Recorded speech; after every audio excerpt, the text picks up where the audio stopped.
गांव के दो भाइयों के घर के सामने दोपहर बाद का समय बड़ा भाई राम प्रसाद खेत से लौटा है। छोटा भाई श्याम सुंदर शहर से लौटा है। दोनों घर के आंगन के सामने आमने सामने खड़े हो जाते हैं। श्याम, तुमसे एक बात कहनी है, देखो बुरा मत मानना। हाँ हाँ बोलो ना भैया, इसमें पूछने की क्या बात है। देखो, इस रसोई घर को लेकर तेरी पत्नी और मेरी सुमित्रा में रोज झगड़ा होता है। मैं सारा दिन खेत में मेहनत करता हूँ, लौट कर आता हूँ तो शांति नहीं मिलती है। मतलब कच पच। अच्छा भैया, अब देखो मैं तो शहर में रहता हूँ सारा दिन, घर की खबर ज्यादा रख नहीं पाता। तो देख, तेरी कमला मेरी पत्नी को रसोई घर में घुसने तक नहीं देना चाहती है। पिताजी के मरते समय सारी जमीन जायदाद तो बांट दी गई, पर ये रसोई घर नहीं बांट पाए। बस अब ये तो हमारा दोष नहीं है ना, पर इस तरह देख भाई नहीं चल सकता। अब तू ही बता कि क्या किया जाए। कमला कहती है कि तुम्हारी पत्नी रसोई घर को गंदा रखती है, सामान अस्त व्यस्त कर देती है।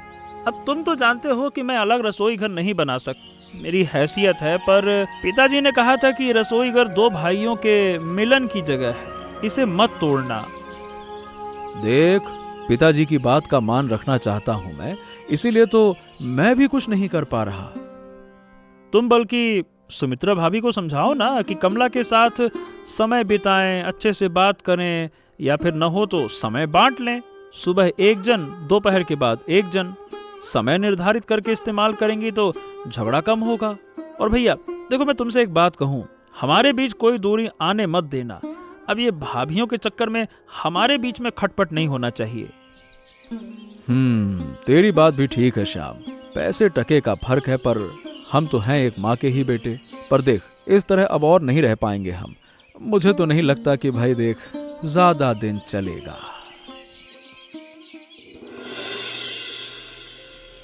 फिर तुमने सुबह सुबह रसोई घर पर कब्जा कर लिया। मैंने कहा था ना कि सुबह का समय मेरा है। तुम्हारे बर्तन देखो कितने काले हो गए हैं। मेरे चमचमाते रसोई घर में तुम्हारा ये टूटा फूटा सामान देखकर मुझे बहुत चिढ़ होती है। कमला, तुम जरा मुंह संभाल कर बात करो। ये रसोई घर सिर्फ तुम्हारे अकेले का नहीं, मेरा भी है। ससुर जी ने दोनों भाइयों के लिए छोड़ा है। मैं गरीब हो सकती हूँ, पर इसका मतलब ये नहीं कि मेरा हक कम है। तुम सारा दिन शहर से लाए चमचमाते सामान से रसोई सजाओ और मेरे टूटे बर्तन देखकर नाक भौं सिकोड़ो, ये तो नहीं चलेगा। तुम्हारे घर में है ही क्या, पर मेरा रसोई घर भी गंदा करोगी। कल तुम्हारी बेटी गुड़िया ने मेरे मसालों के डिब्बे में हाथ डाल दिया, एक डिब्बा तोड़ दिया। तुम लोग गरीब आदमी हो, छोटी छोटी चीजों की कीमत क्या समझोगे। कीमत मैं ना समझूं, पर इसी टूटे बर्तन में मैं अपने परिवार का पेट भरती हूँ। ये भी तो सम्मान की बात है। और गुड़िया छोटी बच्ची है, उसने जानबूझकर नहीं किया। तुम बल्कि अपने डिब्बे ऊपर रखा करो तो उसके हाथ ना लगे। अमीर होकर मुझे तुच्छ समझने का हक किसी ने नहीं दिया तुम्हें कमला। हक, तुम हक की बात कर रही हो। तुम देख लेना, एक दिन इस रसोई घर से तुम्हें हटा कर रहूंगी, तब पता चलेगा हक क्या होता है। शाम के समय अचानक गुड़िया के पेट में बहुत तेज दर्द होने लगा। वो दर्द से तड़पने लगी। इधर आओ जरा, गुड़िया की हालत देखो। दोपहर में बच्ची रसोई घर की तरफ गई थी, वहाँ से लौटने के बाद से पेट के दर्द से तड़प रही है। क्या? अरे अचानक से ऐसा क्यों हुआ? उसने कुछ खा लिया क्या, या फिर कुछ और हुआ? क्या बात है? मैंने उसकी मुंह की सुगंध ली, बहुत तेज मिर्च की गंध आ रही है। किसी ने उसे कच्ची मिर्च पीसकर खिला दी है। मिर्च खिला दी? पर ऐसा क्रूर काम कौन कर सकता है? ये क्या हरकत हुई भाई? जरा सोचो, ये निर्दयी काम कौन कर सकता है। कमला ने ही किया है, मुझे पूरा यकीन है। ये तुम ज्यादा कह रही हो। छोटी बहू ऐसा क्यों करेगी भाई? मैं कुछ भी ज्यादा नहीं कह रही हूँ। उसने मेरी बेटी पर अपना गुस्सा निकाला है, क्योंकि गुड़िया ने उसका मसाले का डिब्बा तोड़ दिया था। एक छोटी सी बच्ची के साथ ऐसा व्यवहार कोई कर सकता है? क्या उसके दिल में ममता नहीं? क्या बात कर रही हो सुमित्रा? कमला इतनी बुरी होगी? क्या सच में उसने किया, या फिर गुड़िया ने खुद ही कुछ खा लिया होगा? देखो भाई, छोटी बच्ची है, जो मिलता है मुंह में डाल लेते हैं। बच्चों का तो यही काम है, जो मिला मुंह में ठूस लो। मैं श्याम से कह सकता हूं, पर पक्का पता किए बिना इल्जाम लगाने से दोनों भाइयों के रिश्ते खराब होंगे। क्या तुमने अपनी आंखों से कमला को खिलाते देखा है क्या? बताओ। अपनी आंखों से नहीं देखा, पर गुड़िया ने बताया है कि छोटी माँ ने उसे स्वादिष्ट खाना दिया था। 3 साल की बच्ची झूठ क्यों बोलेगी? अरे तो अब मैं क्या करूं? तुम अभी जाकर श्याम सुंदर से कहो, नहीं तो मैं खुद बोल दूंगी। मेरी बेटी पर हाथ डालने वाला कोई भी हो, मैं उसे नहीं छोड़ूंगी, चाहे वो कितने भी बड़े अमीर की पत्नी क्यों ना हो। ठीक, मैं अभी श्याम के पास जा रहा हूं, पर सुमित्रा तुम अपना गुस्सा शांत रखो और बच्ची को थोड़ा संभालो। श्याम, तुमसे बात करनी है। मैं तो काम से लौटने का इंतजार ही कर रहा था, अच्छा हुआ तुम आ गए। अरे बाप रे, काम से लौटते ही तुमसे बात? बोलो, क्या बात है भैया? बात यह है कि तेरी पत्नी ने मेरी 3 साल की बेटी को कच्ची मिर्ची खिला दी है। बच्ची के पेट में दर्द हो रहा है, जलन हो रही है, रोते रोते उसका गला बैठ गया है, आंख सूज आई है, बेचारी ऐसे टप टप करके आंसू बहा रही है जैसे। क्या बात कर रहे हो? मेरी पत्नी ने ऐसा किया? मुझे यकीन नहीं हो रहा। क्या तुमने उससे जाकर पूछा कि उसने किया है? अरे तेरी पत्नी से मैंने कुछ नहीं कहा, तुमसे कहने आया हूं। मैं उससे क्यों पूछूंगा? तू उसे संभाल, तेरी पत्नी है, नहीं तो मैं खुद संभाल लूंगा। फिर एक छोटी सी बच्ची के साथ ऐसा व्यवहार कोई इंसान कैसे कर सकता है? वो इंसान है या जानवर है? अब तू ही बता, क्या ये सही हुआ है? मेरी बेटी का कसूर क्या था? एक डिब्बा टूट गया तो उसका ये बदला कि छोटी सी बच्ची के मुंह में मिर्ची ठूस दो? अरे हम गरीब हैं तो हमारी बेटी को ऐसे तकलीफ दोगे? भैया बस बस बस, इंसान या जानवर कहने से पहले बाकी बातें भी जानना जरूरी है। तुम एक तरफा कमला को दोष दे रहे हो। तुम्हारी पत्नी ने शायद गलत समझा होगा। गुड़िया छोटी सी बच्ची है, शायद उसने खुद ही कुछ मुंह में डाल लिया होगा। क्या बात करते हो? और तुम आकर सीधे मेरी पत्नी को जानवर कह रहे हो? हद है भाई। वाह, हद है। आज अगर तेरी कोई छोटी बच्ची होती और मैं ऐसा करता तो तू मुझे क्या कहता? बता, इंसान कहता या जानवर कहता? क्या बात कर रहे हो भैया? कमला जो भी है मेरी पत्नी है, उसका अपमान करोगे तो मैं ऐसे चुप नहीं बैठूंगा। बहुत सुन चुका मैं। तुम्हारी पत्नी रोज रसोई घर को लेकर झगड़ा करती है, क्या मैं तुमसे आकर कहता हूँ कुछ भी? तुम बल्कि अपने घर की तरफ ध्यान दो, फालतू की बात करते हो। और रही आपकी बेटी की बात, तो अपनी बेटी से कहो दूसरों के सामानों में हाथ ना डाले, अपने हाथ को काबू में रखे। बच्ची है, बच्ची है, बच्ची है। अच्छा, तो तू उल्टा मेरी बेटी को दोष दे रहा है? अरे तेरे पैसे ने तुझे अहंकार बना दिया है श्याम। आज से फैसला हो ही जाए तो ठीक है। आज से तेरा और मेरा कोई रिश्ता नहीं। तू अपना घर देख, मैं अपना घर देखूंगा। संभाल अपनी पत्नी को और मैं अपना परिवार संभालूंगा। हाँ तो ठीक है, जो सही समझो वो कर लो भैया। मैं अपनी पत्नी पर गलत इल्जाम बर्दाश्त नहीं कर सकता। हाँ, मेरा बेटा विक्रम किसने मारा मेरे बेटे को? इस रसोई घर के पास मेरा बेटा मरा पड़ा है। किसी ने कुछ देखा क्या? किसी ने कुछ सुना? किसने मारा? अब हम भी तो हैरान हैं। सुबह उठकर देखते हैं कि यूं मरा पड़ा है तो। अरे ये किसकी रसोई घर है? ये इस रसोई घर का मालिक कौन है? मैं जानता हूँ मेरा बेटा यहाँ क्यों आया था, किसने उसे बुलाया था, मैं जानता हूँ। अरे पर जमींदार बाबू, उन्हें तो लगता है सांप ने काटा है। उनको यहाँ कौन बुलाएगा? फालतू में बिना बेवजह के कोई क्यों बुलाएगा? और कल रात तो बहुत बारिश हो रही थी, सब घर बंद करके सो रहे थे। सांप ने काटा कहते हो, पर इस रसोई घर के आसपास इतनी झाड़ियां, इतना कूड़ा करकट है, सांप नहीं आएगा तो क्या होगा? अरे जिसका ये रसोई घर है वही मेरे बेटे की मौत का जिम्मेदार है और मैं उसको छोड़ूंगा नहीं। गांव से निकाल दूंगा उसको, गांव से निकाल दूंगा। मेरा बेटा। अरे जमींदार बाबू, अब शांत हो जाइए। देखिए, मैं आपके दुख को समझता हूँ, पर ये रसोई घर हम दोनों भाइयों की है। पिताजी ने जो छोड़ा था वही है। पिताजी ने सब कुछ तो बांट दिया, बस रसोई घर नहीं बांटी। अब विक्रम बाबू रात को यहाँ क्यों आए थे, अब मैं नहीं जानता। चुप रहो, कोई दोषी नहीं है, कोई दोषी नहीं है ना? मेरा बेटा तुम्हारे रसोई घर के पास मरा पड़ा है और तुम कह रहे हो कि कोई दोषी नहीं है। मैं कह रहा हूँ इस रसोई घर का जो असली मालिक है उसे मैं गांव से बेदखल कर दूंगा। हाँ। अरे अब ये क्या नया मामला बन गया? मैं तो ऑफिस चला गया था, कुछ पता ही नहीं चला। क्या बात है? ठाकुर बाबू ने कहा है कि रसोई घर के मालिक को गांव से निकाल देंगे। ये लो, फिर तो बड़ी मुश्किल हो गई। हम पर भी शक हो सकता है। जमींदार बाबू हम पर ही शक कर रहे होंगे, क्यों? है ना? अरे मुश्किल क्या है, ये हमारे लिए मौका है। अगर हम कह दें कि ये रसोई घर दादा का है तो वो गांव छोड़ देंगे, फिर पूरा रसोई घर हमारा हो जाएगा। पर देखो, यूं ही उन पर इल्जाम लगाना तो ठीक नहीं होगा ना। मतलब सच तो यही है कि ये हम दोनों के बीच बटा हुआ है, तो यूं ही झूठ क्यों बोलें? तुम और दया मत दिखाओ। उस सुमित्रा की आंखों में जलन देखकर अब बर्दाश्त नहीं होता। रोज रसोई घर में जाकर उसका मुंह देखना पड़ता है, उसके टूटे बर्तन देखने पड़ते हैं। वो चले जाएंगे तो हम चैन से रह पाएंगे।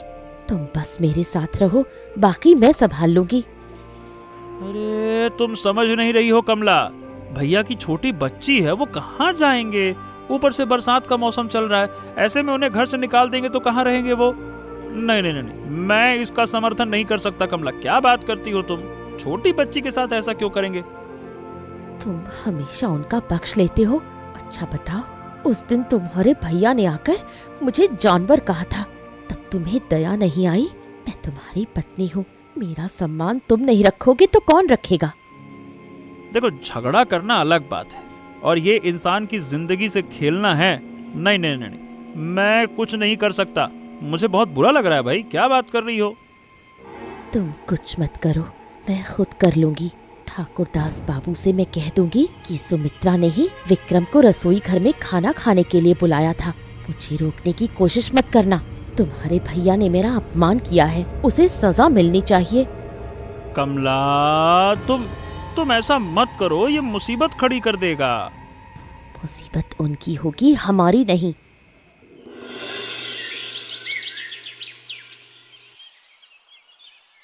क्या बात है? ऐसे दुख के दिनों में तुझे मुझसे क्या जरूरी काम है? अब मैं कोई मदद नहीं कर पाऊंगा। मेरा मन मिजाज ठीक नहीं है। चली जा यहाँ से। ठाकुरदास बाबू, मैं जमींदार के घर आना नहीं चाहती थी, पर मेरा विवेक मुझे चुप रहने नहीं दे रहा। आपका बेटा विक्रम बाबू उस रात उस रसोई घर के पास क्यों गया था, ये मैं जानती हूँ। क्या मतलब है? तुम क्या कहना चाहती हो? साफ साफ कहो। हमारे बगल वाले घर की सुमित्रा, उसी ने विक्रम बाबू को बुलाया था। सुमित्रा ने कहा था कि वो विक्रम बाबू को खाना बनाकर खिलाएगी। विक्रम बाबू कभी कभी उस रसोई घर में आते थे, सुमित्रा के हाथ का खाना खाते थे। पर मैं तो ऐसे किसी बात से वाकिफ नहीं था। ये बात छुप छुप कर होती थी। उस रात भी सुमित्रा ने ही उन्हें बुलाया था, पर तूफान और बारिश की वजह से सुमित्रा नहीं गई और विक्रम बाबू वहाँ अकेले बैठे रहे। मैं ये सब जानती थी, पर डर के मारे कुछ नहीं बोली। अब और चुप नहीं रह सकती। मेरा बेटा शायद अच्छा नहीं था, शराब पीता था, घूमता था, फिरता था, पर इसका मतलब ये नहीं है कि वो ऐसे मरे। अगर सुमित्रा नहीं बुलाती तो मेरा बेटा वहाँ नहीं जाता और सांप भी उसको नहीं काटता। आप उन्हें और वहाँ मत रहने दीजिए। जितनी जल्दी हो सके उन्हें वहाँ से निकलवा दीजिए। मैं अभी उन्हें बेदखल करवाता हूँ। राम प्रसाद के पूरे परिवार को इस गांव से निकलवा दूंगा मैं इसी वक्त। मैंने आपको ये सब इसलिए बताया है ताकि आप आगे कहीं और न कहें, वरना वो मुझ पर इल्जाम लगाकर मेरा अपमान करेगी। तुझे किसी बात की चिंता करने की जरूरत नहीं है। तूने मेरे ऊपर इतना बड़ा उपकार किया है, यही बहुत है। आगे का काम मैं देख लूंगा। दया करिए बाबू, दया करिए, दया करिए बाबू। मेरी इकलौती बेटी को लेकर इस बारिश के मौसम में मैं कहाँ जाऊंगा बाबू? हमारी भी तो एक सोचिए ना, कहाँ जाएंगे बाबू? मैं तुम्हारी कोई बात नहीं सुनना चाहता। आखिरी बार कह रहा हूँ कि चले जाओ यहाँ से, नहीं तो मुझसे बुरा कोई नहीं होगा। अरे तुम लोगों ने ही साजिश करके मेरे बेटे को मारा है। मैं इतनी आसानी से तुम्हें नहीं छोड़ूंगा, मैं नहीं छोड़ूंगा।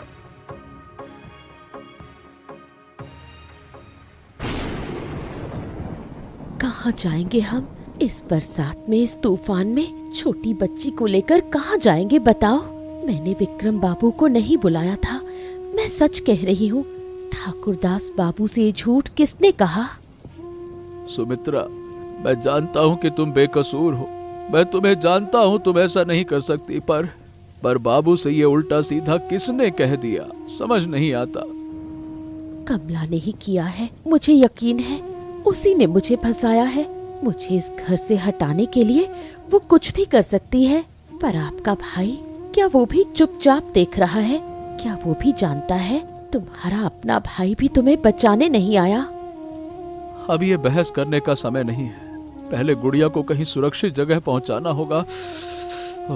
देखो, अब मुझे ठंड भी लग रही है, गुड़िया को भी लग रही होगी। बारिश बढ़ रही है, नदी का पानी चढ़ रहा है। चलो, गांव के बाहर वाला बड़ा बरगद का पेड़ है, वहां शरण लेते हैं। पेड़ पर शरण लेंगे? अगर वो गिर गया तो क्या होगा? वो पेड़ मजबूत है, सैकड़ों साल पुराना है। ऊंची डाल पर चबूतरा बना लेंगे, बाढ़ का पानी वहां तक नहीं पहुंचेगा।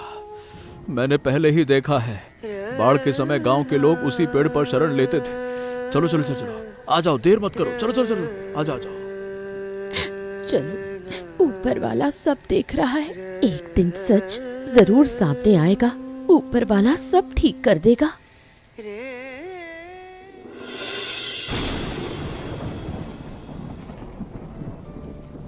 सुमित्रा, तुम पेड़ के ऊपर भी खाना बना सकती हो, ये देखकर तो मुझे हैरानी हो रही है।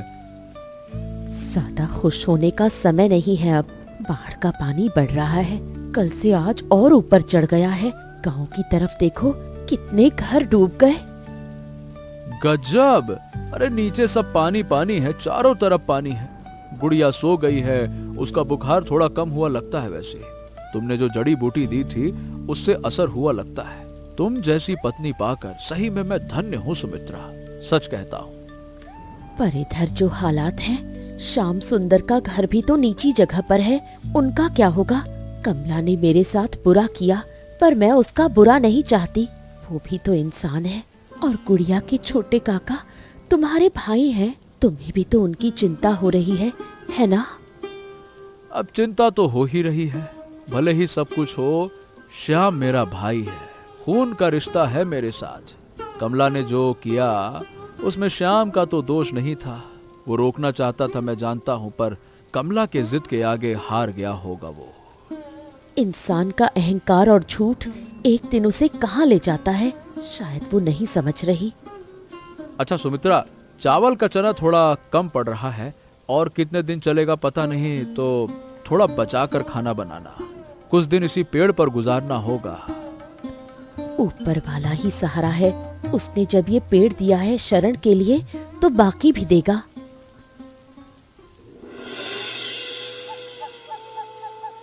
बचाओ बचाओ, अरे बचाओ, अरे कोई है क्या? मुझे बचाओ। उठो उठो जरा, कोई चीख रहा है, सुनो। सुमित्रा, तुम्हें शायद गलत लग रहा है, नींद में शायद सपना देख रही हो। अभी सो जाओ, कहीं कोई आवाज नहीं आ रही है। नहीं नहीं, कोई बहता जा रहा है, उधर देखो, 2 लोग पानी के बहाव में बहते आ रहे हैं। हमें कुछ करना होगा, नहीं तो वो डूब जाएंगे। सुमित्रा, इतनी तेज बहाव में क्या करोगी? नीचे मत जाओ, तुम भी बह जाओगी। अरे रुको, ए सुमित्रा, मैं रस्सी फेंकता हूँ, रुको रुको रुको। कमला, कमला, आँख खोलो, ऊपर वाले ने इन्हें बचा लिया। ओह, लगता है ठंड और डर से बेहोश हो गई है। चलो चलो चलो, इसे जल्दी से अंदर ले चलो। अरे इसे जल्दी से ठीक करना होगा। दीदी, दीदी, तुमने मुझे बचाया।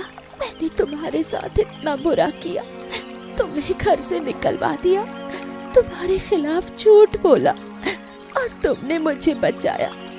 क्यों? मैं तो तुम्हारी दुश्मन हूँ, मैं तो तुम्हें बर्बाद करना चाहती थी। कमला, रहने दो ये सब बातें, तुम अभी कमजोर हो, आराम करो। मैंने तुम्हें बचाया क्योंकि तुम मेरे परिवार की हो, तुम मेरी छोटी बहन जैसी हो। तुमने मेरे साथ जो भी किया, मैं तुम्हें मरने तो नहीं दे सकती थी। मैंने तुम्हारा संसार उजाड़ दिया और तुमने उसी पानी से मुझे निकाला। मैं तुमसे कहीं ज्यादा अमीर थी, पर आज समझ आया कि असली दौलत तुम्हारे पास है, मेरे पास नहीं। तुमने जो किया उसकी सजा ऊपर वाले ने दे दी। तुम्हारा घर डूब गया, तुम्हारी सारी दौलत पानी में बह गई। अब ये सब बातें छोड़ो, तुम जल्दी ठीक हो जाओ। सुमित्रा दीदी, मुझे माफ कर दो, मैं तुम्हारे पैरों में पड़ती हूँ। मैं ठाकुर दास बाबू के पास जाकर सारा सच बोलूंगी, तुम्हें इस झूठे इल्जाम से मुक्त करवाऊंगी। मैंने जो किया अपने स्वार्थ के लिए किया, जितनी भी गलतियां की सब ठीक कर दूंगी।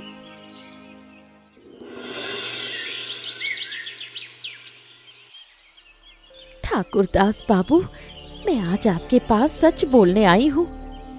सच? कैसा सच? बोलो। उस दिन मैंने आपसे जो कहा था वो सब झूठ था। सुमित्रा ने आपके बेटे को नहीं बुलाया था। सुमित्रा का कोई दोष नहीं था। मैंने जलन में अंधी होकर सुमित्रा को फंसा दिया था। मतलब तुम कहना क्या चाहती हो? हाँ जमींदार बाबू, मैं ठीक कह रही हूँ। उस रसोई घर पर मैं अकेले कब्जा करना चाहती थी, सुमित्रा को हटाना चाहती थी, इसलिए आपसे उसके नाम पर झूठ बोला था। आपका बेटा खुद उस रात शराब पीकर वहाँ आया और सो गया था। सुमित्रा ने उसे नहीं बुलाया था। ओ, तो तुमने उस दिन झूठ क्यों बोला? किस लालच में तुमने झूठ बोला और आज ही मुझे सच बताने क्यों आई हो? मैंने बहुत बड़ा पाप किया है बाबू। सुमित्रा दीदी का संसार तोड़ दिया, पर उसी सुमित्रा दीदी ने बाढ़ के पानी में मुझे डूबने से बचाया। मैंने जिसका नुकसान किया उसी ने मुझे जान देकर बचाया। मैं अपना अपराध स्वीकार कर रही हूँ। मुझे जो सजा देंगे सिर झुकाकर स्वीकार करूँगी। हाँ, तुमने झूठ बोला था। मैंने एक बेकसूर परिवार को उसके घर से निकाल दिया तुम्हारे झूठ के भरोसे में आकर। मैं भी दोषी हूँ और तुम भी दोषी हो। मुझे अपनी गलती सुधारनी होगी। तुम जाओ, मैं खुद जाकर राम प्रसाद के परिवार को वापस लाऊंगा। जाओ। दोष न ले बाबू। अहंकार में आकर मैंने गलत काम कर दिया। ऐसा काम मैं फिर कभी नहीं करूँगी। मुझे माफ कर दीजिए बाबू, माफ कर दीजिए।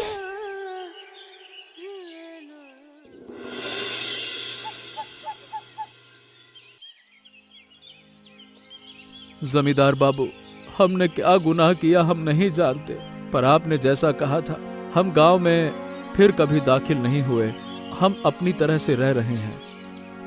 राम प्रसाद और सुमित्रा, मैं तुम दोनों से माफी मांगने आया हूँ। मैंने एक झूठ पर यकीन करके तुम्हें गांव से निकलवा दिया था। आप ये क्या कह रहे हैं बाबू? आप हमसे बहुत ऊंचे वंश के हैं, जमींदार हैं। आप यूं हमसे माफी नहीं मांग सकते, ये अच्छी बात नहीं है। नहीं नहीं नहीं नहीं, ये ऊंचा वंश, ये जमींदारी, ये सब बेकार की बातें हैं। ऐसे थोड़ी ना चलता है समाज। मेरा बेटा विक्रम बदजलन था, शराबी था, ये मैं सबके सामने स्वीकार करता हूँ। उसने शराब पीकर खुद ही वहां गया होगा और सो गया होगा और काट दिया होगा कि सांप ने, उसको पता भी नहीं चला होगा और सोते सोते उसकी मौत हो गई। उसकी मौत में तुम्हारा कोई दोष नहीं है। मैं अपनी गलती का प्रायश्चित करना चाहता हूँ। मैं जान गया हूँ सब सच क्या है। मैं तुम्हें कुछ देना चाहता हूँ। बाबू, हमें किसी चीज की जरूरत नहीं है। हम बहुत अच्छे से हैं। बस गांव वालों के सामने हमारा दोष नहीं है, ये आपने स्वीकार कर लिया, यही बहुत है। सुनो, अब मेरा कोई उत्तराधिकारी नहीं है। मेरी जमींदारी का एक हिस्सा, 10 बीघा जमीन, मैं तुम्हारे नाम लिख रहा हूँ। तुम नए सिरे से घर बनाओ, नए सिरे से संसार शुरू करो। ठाकुर दास बाबू, हम नहीं ले सकते। हम गरीब लोग हैं, लेकिन दूसरों की दया पर नहीं जीना चाहते। बस हमें गांव में वापस आने दीजिए, यही काफी है। हमारा घर बार डूब गया है, नए सिरे से मेहनत करके बना लेंगे। तुम मना करोगी तो भी मैं नहीं सुनूंगा। आज अगर कमला ने मेरे कान में जहर ना घोला होता तो मेरे दुख के समय में शायद मैं ऐसा फैसला कभी नहीं लेता, कभी भी नहीं। और कमला को तो मैंने माफ कर दिया है, वो मेरे परिवार की है। अकेले अकेले कोई नहीं जी सकता, परिवार हो तभी इंसान जीता है। आज बाढ़ के पानी में वो रसोई घर भी बह गया, इसलिए जिस चीज को लेकर झगड़ा था वो अब रहा ही नहीं। जमीन रख लो सुमित्रा, रख लो, मेरा बेटा नहीं है, किसे दूंगा मैं? अरे तुम ही मेरे बच्चे हो, मैं सब कुछ छोड़कर सन्यासी हो जाऊंगा। इस जीवन में दुख तकलीफ के सिवा कुछ नहीं मिला, बाकी जिंदगी अकेले ही गुजारूंगा। ऐसी ही मजेदार कहानियाँ देखने के लिए हमारे चैनल को सब्सक्राइब करना ना भूलें।